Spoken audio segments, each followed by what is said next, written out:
कहानी का नाम बूढ़ी बाई का रहस्य।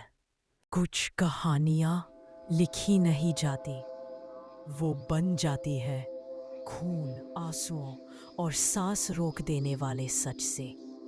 हर गांव का एक कोना होता है जहां लोग जाने से डरते हैं, पर कुछ कदम वहां भी चले जाते हैं। ये कहानी उन्हीं कदमों की है जिन्होंने अंधेरे को जगा दिया। अब दरवाजा खुल चुका है और उस पार मौत अपना चेहरा छुपाए बैठी है।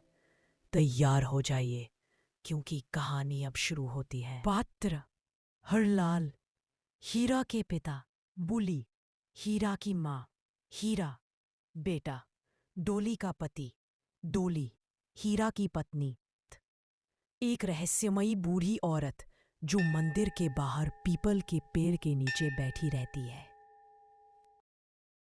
हीरा और डोली ने अपने परिवारों की मर्जी के खिलाफ जाकर प्यार की शादी की थी। घर से भागे, दूर एक अनजाने गांव में शादी कर ली और कई महीने तक संघर्ष करते रहे।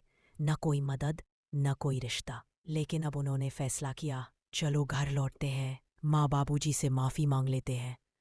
अंधेरी रात थी जब वो लौट रहे थे। रास्ते में पड़ा एक टूटा फूटा मंदिर, उसके बाहर विशाल पीपल का पेड़ और उसके नीचे बैठी थी एक बुजुर्ग औरत, बूढ़ी बाई। उसकी आंखें चमक रही थी पर चेहरा भावहीन। बेटा रुक जा, आज रात उस रास्ते पर मत जाना, वहां कोई नहीं लौटता।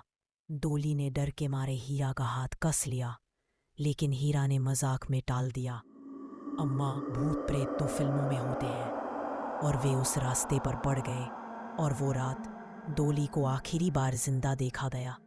एक हफ्ते बाद डोली की चीखों ने पूरा गांव दहला दिया। लोग कहते हैं वो पूरी रात चीखती रही, किसी से बात कर रही थी, जैसे कोई उसके साथ हो लेकिन दिखाई न दे। सुबह उसकी लाश मिली, चेहरा डर से नीला पड़ चुका था, आंखें खुली हुई और मुंह से जैसे कोई नाम निकला हो।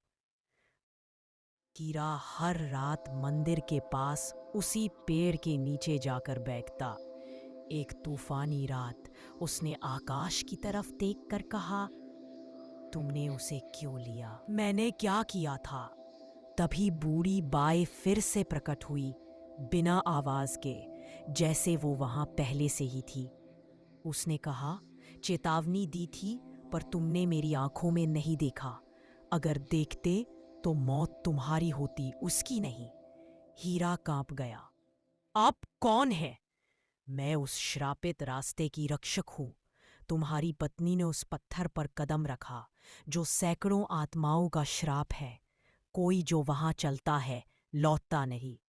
हीरा बोला, क्या मैं उसे वापस ला सकता हूं? हाँ, लेकिन हर जिंदगी की कीमत होती है।